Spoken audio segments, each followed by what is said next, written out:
শুভ সকাল বন্ধুরা, সবাই কেমন আছো? আশা করি সবাই ভালো আছো। ঠান্ডাটা এনজয় করছো, আমিও ভালো আছি। আর দেখো, আমার ছাদে এসেছি আজকে, গাছের ফুলটা দেখতে এসেছি। তো এত সুন্দর ফুল হয়েছে।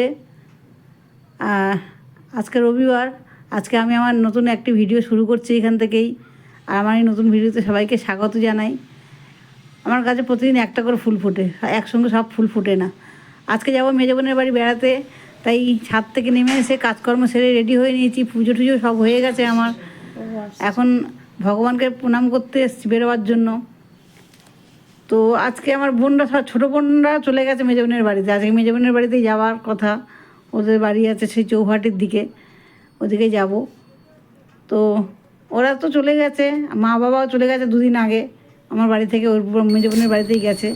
আর আমিও এখন প্রায় 10টা বাজে, আমাদের দেরি হয়ে গেছে যেতে।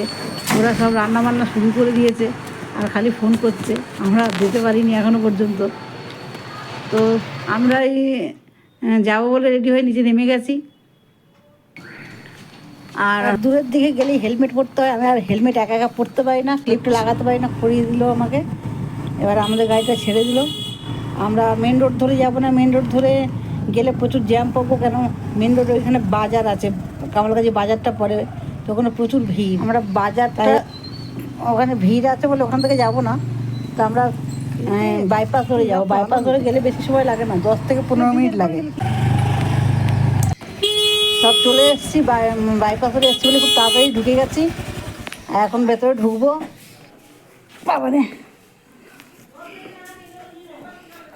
গেট বন্ধ করে দিয়ে আসবে বাবা। ওরা তো রান্না বান্না করতে বসে গেছে, এটা খুলতে পারছি না তো। আর দেখ না, পুরো যাচ্ছে। আমার কড়া থেকে তোর কড়া বড়। লুচি বেলছে, মেজো বোন লুচি ভাজছে, আমিও করবো একটু, খাওয়া দাওয়া করে নি তারপর করবো। আর সব টিফিনে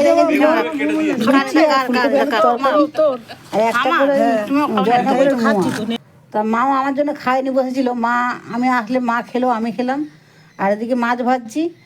আর ওদিকে ছোটো বোনের, মেজো বোনের মেয়ে কেক বানিয়েছিল, তো খুব ভালো কেক বানায়। আর আমি কেক খেতে পছন্দ করি বলে আমার জন্য দিল এক টুকরো কেক। আমি লুচি ফুচি খেয়ে পেটটা ভরে গেছে, তাই অল্প করেই নিলাম। আর এদিকে মাছ ভাজছিলাম। তো মেজো বোনের মেয়ে আবার রান্না করতে খুব পছন্দ করে, ও খুব ভালোবাসে রান্না করতে দেওয়া হয়নি বলে রাগ করেছিল। তাই আবার মাছ ভাজছিলাম, বললাম মাছ তো তুই ভাজ, ওই মাছ ভাজছে আর আমি কেকটা খাচ্ছি। তো আমাদের আজকের মেনু রুই মাছের কালিয়া, চুনো মাছের ঝাল, কাঁচা টমেটো দিয়ে, বেগুন আলু দিয়ে, মাটন, চাটনি, পাঁপড়, আর তোমার ডালটা ভুলে গেছি, ডাল করেছে, বেগুনি করেছি, আর চাটনি, পাঁপড়, আর মিষ্টি, আর সন্দেশ। আর এরা 3 ভগ্নিপতি মিলে, 3 ভাই মিলে রান্না করছে শুধু মাংস। আর আমরা বোনের 2 বোন, ছোটো বোন হচ্ছে কি বেসন গুলছে বেগুনির জন্য, আর মেজো বোনের মেয়ে আমার সঙ্গে জাল দিচ্ছে, আমি রান্না করছি, ও জাল দিচ্ছে। আর এত ধোঁয়া, আমার ধোঁয়াতে তো থাকার মানে রান্না করার অভ্যেস নেই, এত চোখ জ্বালা করছে, প্রচণ্ড কষ্ট হচ্ছিলো ধোঁয়াতে। কী ধোঁয়াগুলো শুধু আমার দিকেই চলে আসছিলো। তো একবার মশলার কৌটো ওরা নিচ্ছে, একবার মশলার কৌটো আমরা নিচ্ছি। আর এদিকে মেজো বোন পেঁপে কাটতে বসেছে, পেঁপে চাটনি হবে, পেঁপে কাটতে বসেছে। আর এদিকে ছোটো বোনের মেয়ে, এই মেজো বোনের মেয়ে হচ্ছে কি কাঠের জাল দিচ্ছে। আর ছোটো বোন ওখান থেকে বেসন গুলেই যাচ্ছে, ওকে বলে খেতেই যাচ্ছে। আর আমি এদিকে চুনো মাছের ঝাল বানাচ্ছি। তো চুনো মাছের ঝাল বানাচ্ছি, এটা আমার এটা করে তারপর মাছের কালিয়াটা বানাবো। আর কাঠের জালে বহু বছর রান্না করিনি, আমি আগে রান্না করতাম, জীবনের শুরুতে কাঠের জালেই রান্না করতাম, বহু বছর রান্না করিনি। তা অভ্যাস তো চলে গেছে, তো আর ধোঁয়াটা ওই জন্য প্রচণ্ড ধোঁয়াতে অসুবিধা হচ্ছে। আর এদিকে মেজো ভগ্নিপতি হচ্ছে কি মশলাগুলো দিচ্ছে, আমার বর বলে দিচ্ছে এটা এইটুকুনি দাও, ওইটুকুনি দাও। আর ছোটো ভগ্নিপতি হচ্ছে কি তরকারিটা নাড়ছে, মানে ওরা ওদিকে ওরা বেশ মস্তি করেই করছে। ছোটো বোনের বর তো খুব মস্তিবাজ লোক, ও একটু মস্তি করার সুযোগ পেলেই হয়, একদম মন খুলে মস্তি করে নেয়। এদিক থেকে খুব ভালো, ওর মানে মনের দিক থেকে খুব ভালো, বেশ খুব মস্তি করতে ভালোবাসে।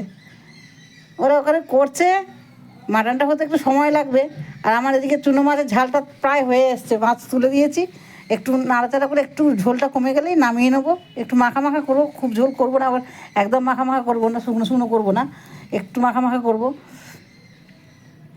তা আমার মাছের ঝাল নামিয়ে নিয়েছি, এবার মাছের কালিয়াটা বসাবো। আর ওদিকে ওদিকে মাংস কষেই যাচ্ছে, মাংস কষেই যাচ্ছে। আর হেভি সেন্ট ছেড়েছিল, বেশ ভালো লাগছিল, মানে পিকনিক পিকনিক মনে হচ্ছিল। পিকনিক নয় যদিও, যেমন আমাদের সবাইকে নেমন্তন্ন করে আমাকে একা ডাকলে কেমন লাগে। ছোটো বোনটা ভগ্নিপতিটা ওর ডেকে নিয়েছে, আর মা বাবা তো ছিল ওর বাড়িতে, এই আর কি, পিকনিক নয়। ওদের সব খরচা ওরাই করেছে। ভেবেছিলাম পিকনিক করবো, তবে বললো না না, আমরা নিজেরা খরচা করবো, তোমাদের কিছু খরচা করতে হবে না, ওরা নিজেরা ওদের বাড়িতে ডেকে আমাদের খাইয়েছে আর কি, নেমন্তন্ন করে। তো অনেকদিন পরে একসঙ্গে হলাম। আর আমার বড় দিকে পেঁপে কাটতে বসে গেছে, পেঁপে চাটনি করে বলেছে। আর এদিকে মাছ, আমার মাছের কালিয়াটাও হয়ে এসছে, মাছগুলো সব দিয়ে দিয়েছি, মাখা মাখা হয়ে গেলেই নামিয়ে নেবো। এটা হয়ে গেলে বেগুনিটা ভাজতে আরম্ভ করবো। আর ওদিকে মাংসটা অর্ধেক হয়ে গেছে, মাংসটা আমার রান্না হয়ে গেছে। ওদিকে ভাত বসেছি, আমি এদিকে ছাদে যাচ্ছি। ভাতটা নামালে আমি বেগুনিটা ভাজবো। ছাদে যাচ্ছি, আমার বর চান করছে, গরম জল নিয়ে গেছে, তো গরম জলে হয় আমি ঠান্ডা জল ঢেলে সেই কাঁপছে। বললাম বাড়ি থেকে চান করে যেতে, তো গেল না, ওখানে গিয়ে চান করেছে। চারিদিকে গাছ আর গাছ, কত গাছ এদের চারিদিকে। আর সবাই রান্না বান্নায় ব্যস্ত। মা নিচে গেছে, মা পেঁপে চাটনি বানাচ্ছে, ছোটো বোন হেল্প করছে, মেজো বোনের মেয়ে দাঁড়িয়ে আছে। ওরা দুই ভগ্নিপতি ওরা মাটন রান্না করছিল, সেই কড়াইতে হাঁড়িতে ঢালছিল, মাটন সেদ্ধ হয়নি, ওই জন্য ঢালছিল। আর একটুখানি চাঁকবার জন্য আমি চেয়েছিলাম কেমন হয়েছে টেস্ট করার জন্য, বাটিতে একটু দিতে বললাম বলে বাটিটা ধরে রেখেছে, দেবে একটু। তো টেস্ট করলাম, খারাপ হয়নি, বেশ ভালোই হয়েছে তরকারিটা। আর এদিকে কড়াইটা খালি করে আমার মেয়ে সঙ্গে সঙ্গে মেজে নিচ্ছে, বলছে যে কালিটা নাহলে বসে গেলে মাজতে অসুবিধা হয়, গরম গরম মাজলে তাড়াতাড়ি উঠে যায়। আর এই মানে আমার কর্তা চান টান করে এসে রোদে বসেছে। আর এদিকে ছোটো বোনের বর চান করতে যাবে, যেটা হচ্ছে এবার মা উঠে গেছে। এবার আমি বেগুনি ভাজছি, বেগুনগুলো ভালো কাটা হয়নি বলে বেগুনগুলো ভালো করে ফোলেনি, আর তাও খেতে বেশ ভালো হয়েছে। সবাই একটা, আমি ভেবেছিলাম যে বেগুনগুলো বোধহয় নষ্ট হবে, অতগুলো বেগুন কেটেছি এক কাঁড়ি, ভেবেছিলাম নষ্ট হবে, তা নষ্ট হয়নি। বেগুনগুলো সব খাওয়া হয়ে গেছে, ভালো হয়েছে। সব শেষ, মাংস নামানো হয়ে গেছে, ছাদে সবাই সব কিছু ছাদে নিয়ে চলে গেছে। শুধু কটা বেগুনি ভেজেই আমরা ছাদে যাব, আর ছাদে গিয়ে খাওয়া দাওয়া সব ব্যবস্থা করব, আমিও পরিবেশন করব। এখন ভিডিও করার কেউ নেই, তাই এখানেই আমার এই ভিডিওটা শেষ করছি। সবাই ভালো থেকো, সুস্থ থেকো, আর আমরা একটু এনজয় করে খাওয়া দাওয়া করি। টাটা। ভালো লাগলে লাইক করো, কমেন্ট করো।